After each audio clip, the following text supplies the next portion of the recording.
శ్రీ గురుభ్యో నమ. శ్రీపాద శ్రీవల్లభ మహారాజ్కి జై.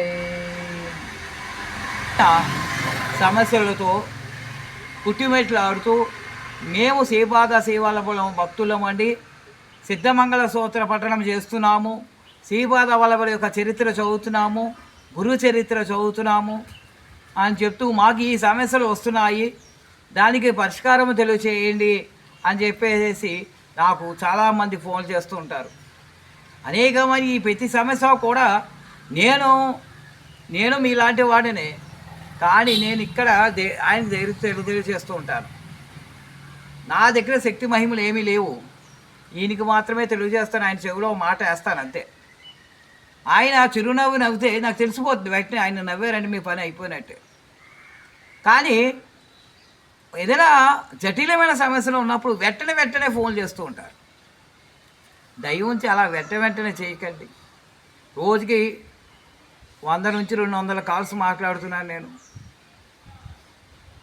మీకు ఈరోజు మాట్లాడారు అంటే కనీసం ఒక 5 రోజులైనా ఇది ఇచ్చి మాట్లాడండి. అంటే మీ బాధ అలాంటిది, ఆ శ్రీవల్లభుడు నా బాధ తీరుస్తారని ఒక నమ్మకంతో మీరు చేస్తున్నారు, కాదన్ను. కానీ మీలాంటి వాళ్ళు చాలామంది ఉంటారు కదా, వాళ్ళు కూడా వాళ్ళు కూడా మాట్లాడాలనుకుంటారు. కాబట్టి అందరికి కూడా ఒకటే మనవి చేస్తున్నాం, స్వామి మీకు పని అవుతుంది అని చెప్పినప్పుడు కొద్ది ఆలస్యమైనా సరే పని అయ్యి తీరుతుంది. కాబట్టి అదంతా గమనించండి. అలాగే చాలామంది చెప్తుంటారు నేను మోయలేని కష్టాలను అనుభవిస్తున్నానండి అని. చాలామంది ఎన్నో కష్టాలు అనుభవిస్తున్నామని అంటారు. దీనికి చిన్న ఉదాహరణ ఏంటంటే, ఒక కుటుంబంలో శిష్యులు ఉంటారు, గురువు శిష్యులు. ఒక శిష్యుడు వచ్చి నేను త్రికాల సంధ్యావందనం చేస్తున్నాను, గురువు యొక్క ధ్యానం ఎప్పుడు చేస్తూ ఉంటాను, గురువు మీద నా దృష్టి పెడుతున్నాను, అయినా నాకు కష్టాలు పోవట్లేదు, ఎందుకు ఇన్ని కష్టాలు ఇస్తున్నారు, నేను మొయ్యలేకపోతున్నాను అని. ఆయన చిరునవ్వు నవ్వి కాసేపు ఆగింది. ఒక గంట పోయాక ఆ శిష్యుడు నేను ఆయన కన్నా చిన్నగా ఒక 5 సంవత్సరాలు తక్కువ ఉన్న కుర్రాడిని కాకేసి ఇద్దరు వెళ్ళి మార్కెట్కి వెళ్ళి 10 సరుకులు తేవాలని చెప్పి లిస్ట్ రాసిస్తాడు.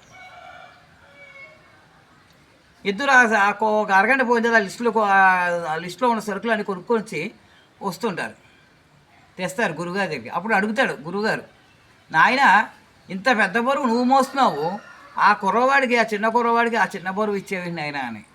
అదేంటి గురువుగారు, వాడు నా తమ్ముడు లాంటి వాడు, ఇంత బరువు ఎక్కడ మోయగలడు, కాబట్టి బరువైంది నేను మోసాను, తేలిగ్గా అతనికి ఎంతవరకు మోయగలడో అది అతనికి ఇచ్చాను అని. అప్పుడు నవ్వాడు, నాయన నువ్వు ఒక రక్త సంబంధం లేదు,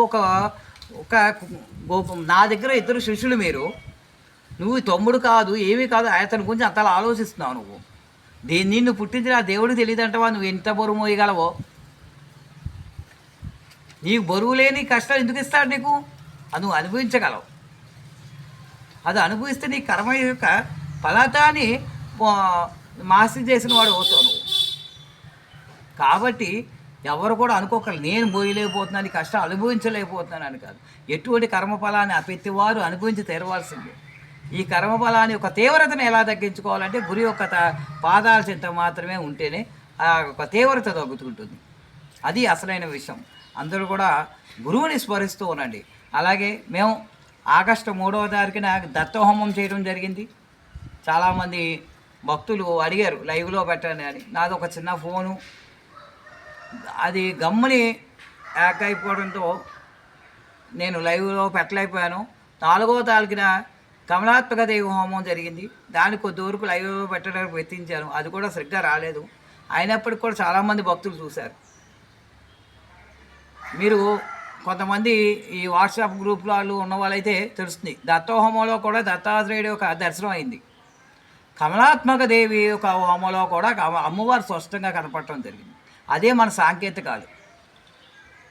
అమ్మవారు గురువుగారు ఉన్నారని అనటానికి అసలు సిసలైన సాంకేతికాలంటే స్పష్టంగా ఒక వాహనం మీద ఉండి 4 చేతులతోనూ కిరీటంతోనూ అమ్మవారు స్పష్టంగా కనపడటం జరిగింది.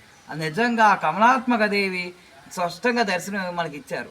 దీంతో నాకు ఎంతో ఆనందం వేసింది. ఎందుకంటే మీ అందరూ నాతో మాట్లాడుతున్నారు, మీ యొక్క సమస్యలను తీర్చగలనే ఒక ధైర్యము నమ్మకం కుదిరింది. కాబట్టి అందరూ కూడా ఎవరు అధైర్యపడవద్దు. అలాగే గురు చరిత్ర కూడా నేను అధ్యాయాలు చెప్పడం ఈ మధ్యలో కొన్ని కారణాల వల్ల చేయలేకపోయాను. రేపటి నుంచి గురు చరిత్ర అధ్యాయాలు.